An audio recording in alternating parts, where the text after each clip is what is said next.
Hi hello నమస్తే. నేను మీ Prathibha. Welcome back to Prathibha's dishes and vlogs. ఈరోజు నేను మీకు చూపించబోయే రెసిపీ ఏంటంటే గుమ్మడి వడియాలండి. గుమ్మడికాయతో చేస్తాం. ఈ రెసిపీ మా మదర్ చేస్తున్నారండి ఈరోజు. నేను వీడియో తీస్తున్నాను. ఇలాంటి రెసిపీస్ అన్నీ మా మదర్ చాలా బాగా చేస్తారండి. చాలా టేస్టీగా ఉంటాయి. ఈ వడియాలు ఎలా చేసుకోవాలో దాని ప్రాసెస్ ఏంటో ఇప్పుడు మనం చూసేద్దాం. ఇక్కడ మేము చిన్న సైజ్ గుమ్మడికాయలు 2 తీసుకున్నామండి. దీన్ని మొత్తం బాగా వాష్ చేసేసుకొని పైన అంతా ఇలా తొక్కు తీసేసుకోవాలి.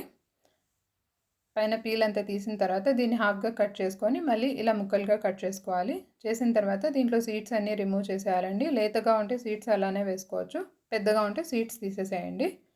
దీన్ని ఇలా మనం మొత్తం గ్రేట్ చేసుకోవాలి. చూడండి, ఇలా సన్నగా గ్రేట్ చేసి పెట్టుకోవాలి. ఇలా హోల్స్ ఉన్న బౌల్ ఉంటే ఇందులోకి అంతా వేసేసుకుంటే వాటర్ అంతా ఇలా డ్రైన్ అయిపోతుందండి.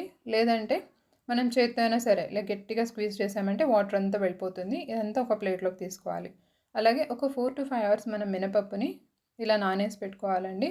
నానిన తర్వాత దీన్ని మనం గ్రైండర్లో కానీ మిక్సర్ జార్లో కానీ వేసుకొని మనం వడలకి గ్రైండ్ చేసుకుంటాం కదా, సేమ్ అదే టెక్స్చర్లో దీన్ని కూడా మనం గ్రైండ్ చేసి పెట్టుకోవాలి.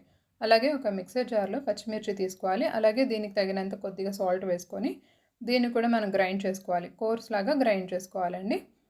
ఇప్పుడు మనం మినప్పిండిలో ఈ గుమ్మడికాయని అంతా తురిమి పెట్టుకున్నాం కదా, ఇది అలాగే పచ్చిమిర్చిని కూడా గ్రైండ్ చేసుకున్నాం కదా, ఈ మిక్స్చర్ కూడా ఇందులో వేసుకొని బాగా మిక్స్ చేసేసుకోవాలండి. ఇలా బాగా మిక్స్ చేసుకోవాలి. ఇందులోని కొద్దిగా జీలకర్ర అలాగే కొద్దిగా సాల్ట్ వేసుకొని చేత్తో బాగా మిక్స్ అయ్యేలాగా కలుపుకోవాలి. అంతే అండి, పిండి రెడీ అయిపోయింది.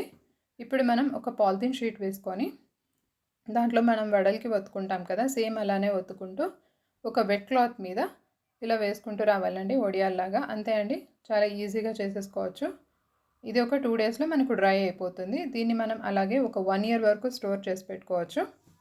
అంతే అండి, మనం దీన్ని ఆయిల్లో ఫ్రై చేసుకొని దీన్ని సాంబార్ రైస్తో కానీ రసం రైస్తో కానీ కర్డ్ రైస్తో కానీ దేనితోనే సర్వ్ చేసుకోవచ్చు. చాలా టేస్టీగా ఉంటుంది. మీరు కూడా తప్పకుండా ట్రై చేయండి.